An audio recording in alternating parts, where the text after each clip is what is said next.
স্বাগত জানাচ্ছি আমি ফিরোজ তোহা। শুরুতেই সংবাদ শিরোনাম। ৬ মাস ধরে হত্যার পরিকল্পনা, অবশেষে হাদি হত্যার মাস্টারমাইন্ডের নাম উন্মোচন করলেন ডিএমপি কমিশনার। হাদিকে হত্যায় অংশ নেন মোট ১৭ জন। আশা ছেড়ে দিয়েছেন চিকিৎসকেরা, ওবায়দুল কাদেরের অবস্থার আরও অবনতি। নির্বাচনে জিততে বিএনপির মাস্টার প্ল্যান। জামায়াতকে ক্ষমতায় আনতে মাঠে নেমেছে ৫ শক্তিশালী দেশ, গোপন সমীকরণ ফাঁস। এতক্ষণ শুনছিলেন সংবাদ শিরোনাম, এখন থাকছে বিস্তারিত। সব জল্পনা কল্পনার অবসান ঘটিয়ে অবশেষে হাদি হত্যার চার্জশিট প্রকাশ, বের হয়ে আসলো মূল হত্যার পরিচয়। এদিকে প্রায় ৩ সপ্তাহ পেরিয়ে গেলেও শরীফ ওসমান হাদির মূল হত্যাকারী ও পরিকল্পনাকারীরা এখনও ধরাছোঁয়ার বাইরে। গোয়েন্দা তথ্য বলছে ৬ মাসেরও বেশি সময় ধরে করা হয় এই হত্যা পরিকল্পনা, আর পুরো কিলিং মিশনটি বাস্তবায়নে কাজ করেছে দেশ বিদেশের একাধিক গ্রুপ। এই মামলায় গ্রেফতার একজন ফয়সালের খুব কাছের। তার জবানবন্দিতে পুলিশ জানতে পেরেছে শুটার ফয়সাল সিঙ্গাপুরে যায় ২১ জুলাই। সেখানে ২ জুলাই সন্ধ্যায় সিঙ্গাপুর মালয়েশিয়া বর্ডারের এক হোটেলে সে দেখা করে ৪ জন হেভিওয়েট পলাতক আওয়ামী লীগ নেতার সঙ্গে। গোয়েন্দা তথ্য বলছে জাহাঙ্গীর কবির নানক, ইলিয়াস মোল্লা ও যুবলীগের তাইজুল ইসলাম চৌধুরীর ওরফে বাপ্পিও ছিলেন ওই বৈঠকে। এসবের তথ্য প্রমাণ যাচাই করেছে তদন্তকারীরা। ৫ দিন ধরে এসব মিটিংয়ের পর ২৬ জুলাই দেশে ফেরে ফয়সাল। দেশে ফেরার পর একটি ব্যাংকে ফয়সালের সন্তানের নামে ৫৫ লাখ টাকা ফিক্সড ডিপোজিটের তথ্য পাওয়া যায়। শরীফ ওসমান হাদির হত্যাকারীরা ঠিক কোন পথে পালিয়েছে রাজধানী ঢাকা ছেড়ে এবং কোন পথে পালিয়েছে তারা সীমান্তবর্তী এলাকা দিয়ে, তার আদ্যপ্রান্ত খুঁজে বের করেছে যমুনা টেলিভিশন। এবার প্রশ্ন হলো, কারা তাকে সহযোগিতা করেছিল এই দেশ থেকে পালিয়ে যেতে? তাদের নাম খুঁজে বের করতে গিয়ে দুজনের নাম পাওয়া যায়। একজন তাইজুল ইসলাম চৌধুরী ওরফে বাপ্পি, যিনি রূপনগরের মিরপুরের এই এলাকারই ছিলেন সাবেক কাউন্সিলর। আরেকজন ছিলেন তার ভগ্নিপতি, যিনি আমিনুল ইসলাম, যার সহযোগী।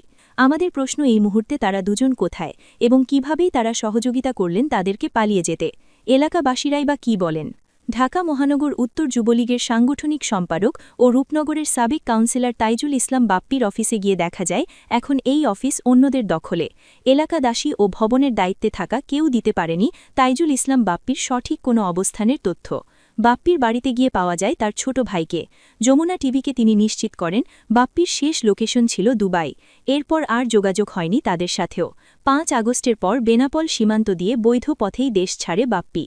কাউন্সিলর বাপ্পি ছিলেন সাবেক এমপি ইলিয়াস মোল্লার ঘনিষ্ঠজন। সমস্ত কিছু কলাকাঠি নেড়েছে এই আওয়ামী দুঃশাসনের সন্ত্রাসীরা। এই সন্ত্রাসীদের যাদের নাম এসেছে তাদের অন্যতম একজন হচ্ছে এই তাইজুল ইসলাম বাপ্পি। গোয়েন্দা তথ্য বলছে বাপ্পির দিক নির্দেশনায় তার ভগ্নিপতি আমিনুল ইসলাম ব্যবস্থা করেন ফয়সাল আলমগীরের পালিয়ে যাওয়ার রুট। এরই মধ্যে গ্রেফতার আছে আমিনুল। দালাল ফিলিপের মাধ্যমে হালুয়াঘাট সীমান্ত দিয়ে হত্যার রাতেই ভারতে পালিয়ে যায় ফয়সাল ও আলমগীর।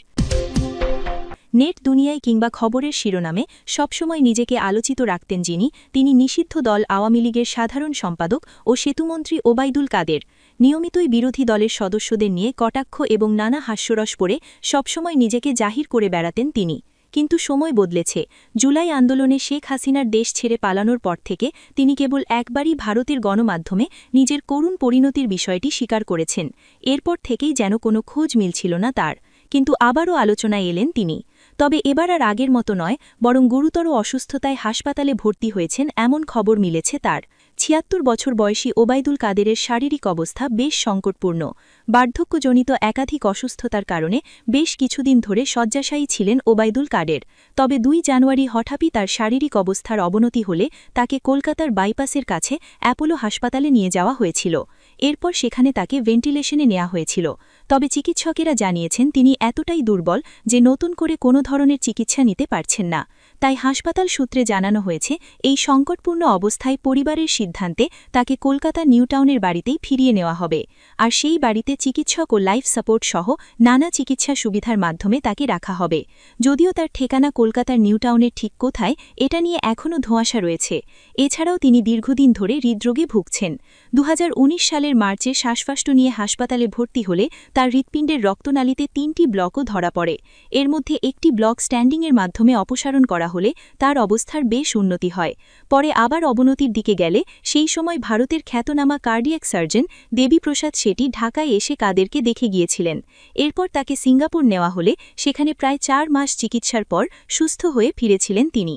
জুলাই আন্দোলনের পর আত্মগোপনে যাওয়ার পর থেকে প্রথমবারের মতো গত বছরের ২৬ মে ভারতীয় এক সংবাদ মাধ্যমে অডিও সাক্ষাৎকার দিয়েছিলেন তিনি।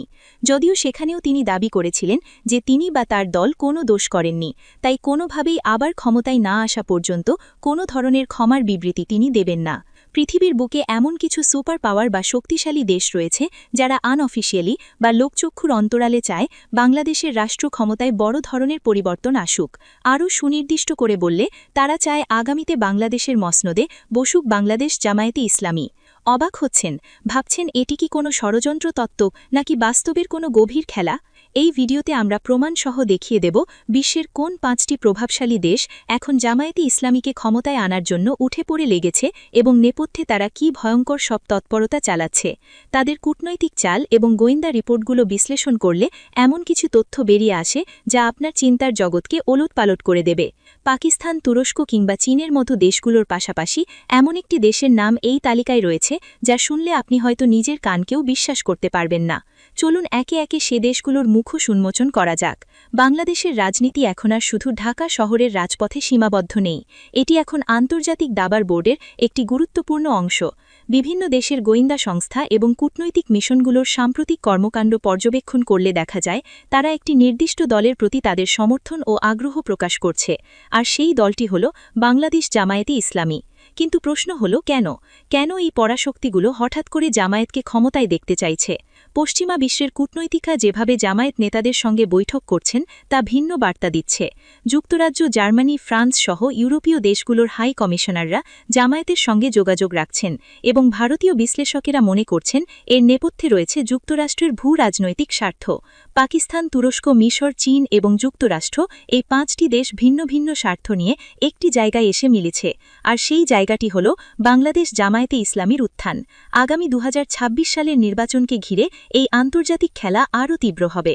তবে একটি বিষয় নিশ্চিত, বাংলাদেশের রাজনীতিতে জামায়াতে ইসলামী এখন আর একা নয়, তাদের পেছনে রয়েছে বিশ্বের প্রভাবশালী শক্তিগুলোর অদৃশ্য হাত।